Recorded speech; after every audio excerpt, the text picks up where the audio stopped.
I feel like I need to extend an apology to those of you who are subscribers to my channel for the poor quality of the audio on some of my early videos.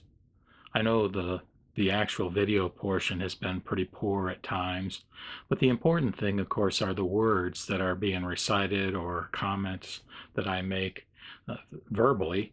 And, it's been a learning experience for me. My significant other, she would say, well, it is a learning experience and you don't have to feel badly because, it does improve over time.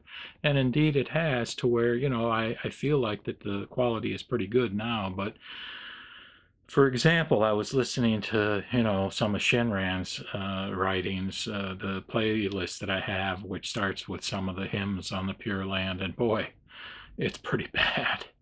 So, the thing of it is, this next month in June, I'll be 70 years old, and I don't know how long I'm going to live or whether I'll be able to do some of these things over. There have been a couple of things that I've redone. One is the Sutra on Perfect Enlightenment, and both versions are out there, including the more recent one with better quality. And I've also redone the Platform Sutra, but I'm waiting on that one for my friend Sean to perhaps be able to upload that audio with the Chinese and English subtitles. But I do feel badly. I feel quite badly about the quality, and yet I don't want to take those early videos down because they may have some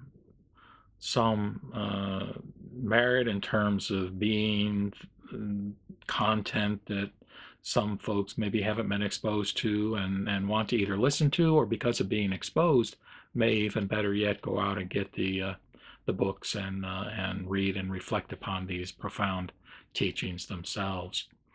I also want to use this particular video as an opportunity to kind of indicate where I'm at in terms of the kinds of projects that I'm juggling. And speaking of Shinran, one of the things that just today I was inspired to maybe start doing is to give some recitation of one of the volumes of the collected works of Shinran. That's a 2-volume set. And the first volume, of course, are the writings of Shinran, but the second one are commentaries upon those writings. And I think it might be very useful for folks to hear some of that. And by the way, in case you haven't figured it out, or in case you really haven't bothered to be concerned about it, I've kind of got two types of videos. One where I'm here in front of the camera, and I'm not completely happy with the audio in this modality, but it is what it is, and maybe I'll be able to get a better camera or a better mic at some point. But the things that I'm doing where you see a photo or a picture on the screen, that's a better quality of audio, and that's where I'm using that Bluebird mic and a high quality field recorder, and then some post-production editing with some good software. But anyway, those are the two types of things you'll see.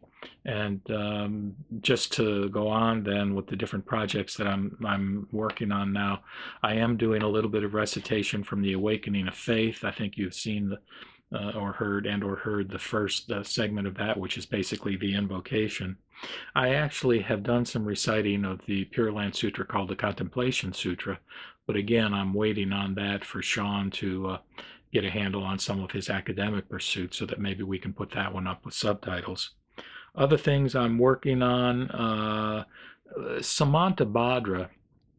A lot of the Avatamsaka Sutra is composed or consists of Samantabhadra, or Bodhisattva Universal Virtue, who I think you'll know have great reverence for him, either speaking to the assembly and or indicating verse portions that talk about the various Buddha lands and expedient means that the Buddhas use. So the playlist on the Avatamsaka Sutra will be expanded over the course of time with some of particularly with some of Universal Virtue's commentaries.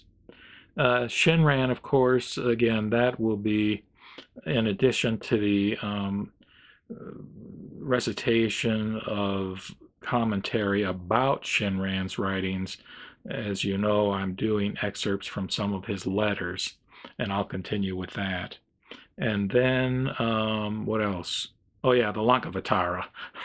That's a long-term project if I keep up with it. to just throw out bits and pieces, from time to time on an unabridged basis with Suzuki's translation. And I'm going to be reciting more from Suzuki's studies on the Lankavatara, which for me, gave me a much better handle and a sense of understanding some of the key concepts within the sutra.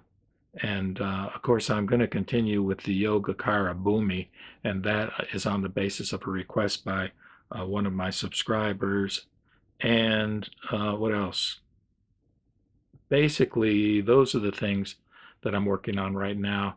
There are a couple, three other things in the pot, but I, again, just wanted to use this video as a chance to express my regret and extend apologies for the poor quality of some of the audio on the earlier videos, and also to give you a sense of the kinds of things I'm working on now, so that you can sort of have have a little bit of a sense, perhaps, that there's a method in the madness in terms of this sort of potpourri of things that I put out there.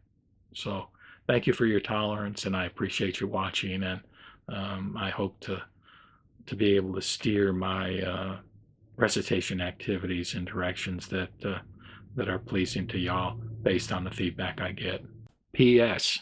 Two other things that I may do more of. One are Al Bloom's essays. I'm very grateful to have gotten permission to recite those, the ones that he has that have been placed online by the Shin Dharma Net. And then also Lam Rim, which again is based on the request of a subscriber, more of the Tibetan kind of orientation.